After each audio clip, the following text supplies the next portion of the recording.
How's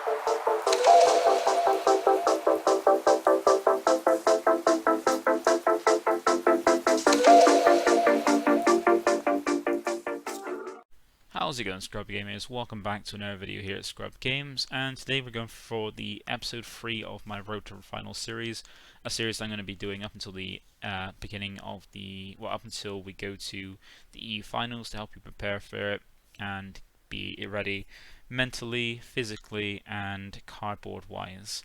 So for today we've got episode 3, and this episode is how to prepare your deck, because some people might not be ready for it, might be unsure what deck they want to take, or what they want to include in there to help deal with the meta.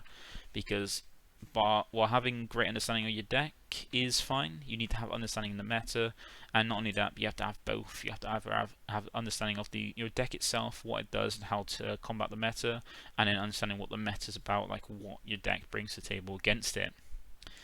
So these videos are going to be hopefully quite short and not like as long as my normal videos going into great detail. It's going to be quick videos to help you prepare for different parts of the preparation coming up to it. And for this one, when we go over about how you prepare your deck, it'd be going over like how to prepare your deck ready for the big decks in the format. But before we get into it, feel free to like, comment, subscribe. Keeps you updated with my videos as and when they drop, and helps me out greatly, especially since we're coming up to halfway to my goal of 1,000 subs, coming to 500 soon, which will trigger a giveaway and details on what I'll be doing when I get to my final goal. So let's get in the video and check out how to prepare your deck. So with preparing your deck, you need to think about what is going to be in the format, like what is the format going to be, because in the last video we talked about the meta and what we expect for the meta and what the meta is and what the meta stands for as well. And as we established, that even though there's a ban list, while it did curb down red decks, it hit mainly red decks that aren't being played, and barely touched the top 2 red decks, which are the 2 latest ones that I've set 18 of the Zenkai series. So the first set of Zenkai series brought out 2 overly powerful red decks that people seem to identify them as just red in general, but they just happen to be 2 overly powered decks that just happen to be in the color red. So it's like if you see just one blue deck dominating constantly, you wouldn't think that's all blue, it would just be that deck, but people like to group it based on its color. And with these, we know what they are. They are Sin and SS4, 2 very powered decks with powerful plays and great consistency. One can can really hurt you if you try to go for a late game, and one can apply a lot of pressure early game to help make you think about. You got to think about both the early game and a late game for either one, because you won't just go against one or the other. You'll get against both throughout an event, and if you're not, you're probably at the low tables dealing with the rogue decks. And I do just want to talk about what you can put in your deck, like how can you prepare a deck to deal with these. And there's really 4 main things to deal with them. So we'll start off with SS4, and we'll start off with one example being from SS4. And one of the biggest things with this lead is the fact how much draw power it can generate just from the leader swing. With the leader swing, you can swing, draw a card, then play up to 1 red saying card, and she costs a 1 from your hand in rest mode, which is normally their 4 drops that are reduced by 1 having this leader. Those cards, when played, will then draw a card when they're played, and then they'll be able to be comboed off in rest mode, because this card's permanent, allowing you to combo your mono red rest mode saying cards in a combo, and then combo it after, then draw a card off that. So they swing and gain 3 brand new cards. We're also using 1, so they're plussing 2 off this, and basically changing 1 card in their hand for 3 brand new cards with the leader swing. And not only that, they also get to play them off the unison as well to play that another copy out and drawing from that as well. So they can gain quite a huge hand, which not only with drawing a huge hand, you get to see everything they want in the deck. They get to see the majority of the deck. That's what they want to get to it easy enough, even though they're 1-offs and 2-offs, and allow them to just have a huge defense, but be able to out combo things freely and not have to worry. While also having some good negates as well, help defend themselves. And one of the biggest things you can do to help against this is just include some hard negates. And what I mean by hard negates is, there's a lot of counter plays. Some of them are like things like Dormant. So dormant potential in green, which is a counter attack you can use that doesn't stop the attack you're using on, lets that go through, but limits the amount of attacks your opponent can do from then on. So it's a card where it doesn't stop the attack it's used on, but it limits your opponent to only having one more attack after that current attack for the turn. So they get that attack to go through and then one more attack after, and that limits them. And that's not a hard negate. A hard negate is one that stops the attack it's used on straight away. And some good examples for different decks. Like, we're only really going to talk realistically about red, blue, and yellow negates, because green is not in it's not in a bad position. It's not in the greatest position due to red being so powerful and it not being able to deal with red quite well. And you want some hard negates like these. So like for a yellow, you've got Mecha Robotic Repulse, which is not just a hard negate but a floodgate as well to help deal with it. And normally you want to stop the leader's attack, so they bring out the so they can either not bring out the 4-drop and not get the full draw, or bring up the 4-drop, they still get a draw but leave it there, and if they can't attack again with it, they're going to lose their value by it going to the drop. And even having things like Dirty Burst, like even in blue, Dirty Burst, D-Magic, Whis' Coercion, cards that can negate the attack, stifle their draw, because if they can't combo off the card they play, they're not getting the full 3 cards. Instead, they're just drawing a card like every other lead does by drawing a card when it swings. But then they're like playing that 4-drop, they then draw a new card in hand, and if they can't then swing with another card to combo that off, they've then lost that card and haven't really gained anything. It's just replaced the card in hand. And even then with red, it's still got Violent Razor's Way, just hard negate at the very least, even though it's been errated.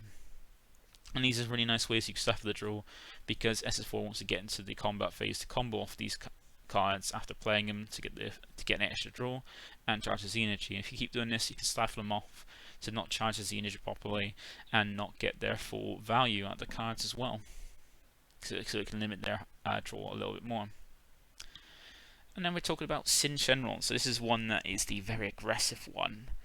And one thing we want for this one is to kind of deal with the deck. Now, unlike Sin, no, not like Sin, unlike SS4, it doesn't draw a huge amount like SS4 does. It does draw quite a bit at the beginning, because you can get those balls for free off the lead and just mulligan into it, draw into cards. But essentially, turns 2 and 1 and 2, you're normally plussing 2 a turn by like tapping the lead, searching for 2 balls from life or deck, and gain that card. So the first 2 turns you gain 4 extra cards along the draw, but the draw you're getting for a turn is normally going to go towards your charge. So all they're doing is getting for turn 1 and turn 2 4 cards in that process, and then replacing the 6 balls in hand with 6 brand new cards, keeping a large enough hand but not a huge hand like SS4 does. And since they can't manage their life, and if you keep they just try to sit on the board, the best thing you can do against this deck to help manage it is manage the board. So that goes into dealing with the board, like stopping the board from coming down with counter plays, or even just like swinging into the lead and not worrying about the swinging into the battle cards, not worrying about the lead. So some good things you can have for that is things like the 4-drop Son Goku 2 lands unknown. This is nice because with the Unison it's a 15k dual attacker, and getting more attacks into the battle area, or even using the Ever Goku that pops out in rest mode to just deal with the board and just swing into it. By reducing the board, they then have to use more cards from their hand, which not all their cards replace themselves, to be able to put more pressure on, more threats on, to help pressure you. And even things like SS4 Goku Rose Black, you're putting stuff back to the bottom of the deck, which you have to then draw into, which you don't have much of. Like, as I said, once they flip it to lead, all they've got is the draw on the lead for just one. When it swings, draw a card, and drawing a card off, say, a super combo to use, but then she's using a super combo, and they only have the replacement draw from the 4-drop, not from the 8-drop or any other ones, or using Novemeber. And if they have Novemeber, they're not drawing. So be able to use SS Rose Goku Black, they put one of the cards that's gaining an advantage or putting some pressure on back to the bottom of the deck, so it's harder for them to see unless they draw into it, or shuffle the deck and then draw into it. Never going to see it again. And even use Rush Attack Vegeta to get those multiple attacks in, to get the potentially 2 attacks from it, and just keep minusing their battle cards as well, or swinging the board, so you can minus it by 15k like an over, or swinging another card with 20k with the combo to keep pressuring the board. Then are either using cards to defend their board or letting it go. And if they let it go, they've just basically lost cards on board, which they have to re-establish using cards from the hand. Or if they're defending it to keep it on board, they're using cards from the hand to help defend it, which allows you to stifle the hand, so they start teetering out later to the game. So that's one helpful way to deal with Sin. I mean, you want to try and make sure you prepare cards in your deck to help deal with that. So these will have some of these are specific ones, like the Goku last unknown is more for the Yellow Kiku starter. The other two are more for generic ones, but even Yellow then has other cards to help, like bringing out Mecha Freezer to help defend and having that to attack with is very useful as well. And then going back to SS4, you got to think about another way to help deal with this as well. And one way you can do that is dealing with the boss. And one way you can deal with the boss is just by making sure it's hard to interact, hard to stop. And the problem with their boss card is it's hard to interact with, because as soon as it comes down, hits the board, you can't stop it from doing anything, but you can hold it off. There are some cards that help deal with it in most colours. So in yellow, you've got like a very handy unison that can help stifle a lot of cards, not just the big boss in SS4, but the boss in like some of the other cards in both Sin and S4, and even both decks boss monster, just by using its -1, and it's available to any yellow deck to use, which is handy. And probably the best one that is mainly only accessible to blue, or a deck that's playing blue, is Dirty Burst. This is the only real trap you have for battle cards. Like normally if you've got a thing like Vegeta, they know beforehand that they can't attack with that, so try and go with a different strategy. And like while the Union of Fury is more useful for against SS4, it's not as useful against Sin, because the fact that it can just minus it down using leaders and never affects minusing power to just obliterate it, because it's only 15k to keep swinging into it with, say, a leader and small cards, and then minus it, which leaves effect they can just rip into it. Whereas SS4 has a little bit harder time, because outside the unison they can't really attack with many of their big threats outside the lead and the unison. And Dirty Burst is the only real trap, because this is something you can activate in response to them playing the cards, to actually put an effect not on the card itself but on the opponent to stop them. So while Vegeta Unison Fury does it proactively to say you're not going to be able to attack with this card or do anything much with that card, they can still deal with it and go, okay, I'll play something else, I'll go for a different route to do different strategy for this turn, since I know now I can't do that a certain play with that. Dirty Burst is more of a trap because it's a counter play, so as soon as they go, right, I'm going to activate this effect to play this boss monster out of the SS4 Triumphant Might or the Omega Sin, you can then go in response to that counter window 1, I'm going to activate Dirty Burst, so that when that card is dropped, it's not going to be able to attack with. I'll draw a card that replaces in my hand, and now you've played that card but you can't attack with it to put the pressure you were going to try and do. That's plus one of the best ways to stifle it, and probably only in best way to deal with SS4 without being proactive. And then for red, you haven't got much to deal with like big monster monsters, but if your opponent doesn't sequence correctly, you can use Violent Raise, even in its errata form, to help deal with it, because you can just negate one of their attacks if they do it first before dropping something, and limit your opponents not be able to really attack with their boss monster. But the only issue with that is, unlike the other ones, you have to wait for your opponent you have to hope your opponent misplays, because normally the first thing they're going to do if they plan to do the boss monster is just drop it. And for SS4, it's uninteractable to use Violent Raise, but if they're playing bad, you can still stop it that way as well. So that is dealing with the boss, and the next one we have is the last one as well.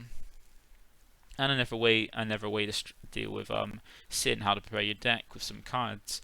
And this way is by stopping the push. And what I mean by the push is the push on turn 2. So as I've already mentioned, they're both strong red decks, but they both take a different form. So one is the gatekeeper for the early turns, and one is the gatekeeper for the later turns. And Sin being the gatekeeper for early turns is because as soon as it gets to its turn 2, what it's going to want to try and do is push a lot of pressure through, dropping the 4-drop that replaces itself and is a 20k double striker, and swinging with that, using a haze to give it critical as well along with its double strike, and push it through that damage. And if you've gone second and you've gone to turn 2, you're only on 1 energy, and you've got to defend a 20 to 30k double strike crit, and that's either eating a lot of your hand very early to help defend your life, or you're taking that life and then you've just lost 2 resources that you'll never get back, and you're down at a lower life now total as well. And that is probably the most, like, people do consider the triple striker to be the most troublesome thing, but the most troublesome thing is that early turn pressure, because that's going to be harder to deal with. What on 1 energy to help at a high life as well to deal with a 20 to 30k double strike crit swing at you so early. Whereas later into the game as you get to your opponent gets to turn 3, you can have more cards, draw into more cards to help find more answers to help deal with that, like some negates to help deal with the 8 drop coming down. So the 4 drop push is the hardest thing to deal with. And to help stop with that, you've got some very nice, not only that as well, you also have the big push as well, the ever push in the game, which is how if you're playing a proper version of Sin, being the red-yellow version, they're going to have their big push of dropping down the 8 drop to then swing with that and back it up with the All Might resistance. And some nice things we want for that is just some negates really, to some, once again just like the first one we said, some hard negates to help deal the turn 2. But against the push of the almighty resistance-backed Omega, you want some negates that they can't stop. And luckily for us, in set 14, a set that was pretty trash, well, pretty bad, not as trash as set 15, I must say. It was a pretty bad set considering the sets beforehand, but it did bring out some good little nuggets and some good decks. And some of the nice little nuggets we had in there, where each colour got a negate, which had a nice little permanent where this card's skills can be negated in any area, meaning they can't be negated. So these are negates that you can use to stop an attack that can't be countered to stop because of their permanent. So if your opponent's trying to swing at you with an Omega and you negate with this, they can't use that counter to stop it. All they'll be doing is wasting their counter because this can't be stopped. So these are nice ways where if your opponent's trying to prepare that push, put you down to 3 and finish off with that All Might resistance backed triple striker, some of these negates, which you should be getting easily because they're only like commons or uncommons, are ways to just use 1 energy to stop that attack and be safe for potentially never turn. And even like you can even use these as well early turn to help deal that 4 drop attack. So useful in both aspects. And that is basically, so yeah, that's the end of the video. That is how you can really prepare your deck for the things, because as I said, the main 2 decks we're going to be expecting a lot of in this format, because they didn't get hit enough on the ban list and are still incredibly strong, are these 2, and these are the 4 best ways really to help try and deal with it, and how to help things you can include in your deck, and like kind of things you need to think about when building your deck to deal with these to have a better chance. So that is it for the 3rd episode. We'll have the next episode next week. But once again, thank you for watching. Feel free to like, comment, and subscribe, and I'll catch you in the next episode that hopefully help you on your road to the finals. Bye for now.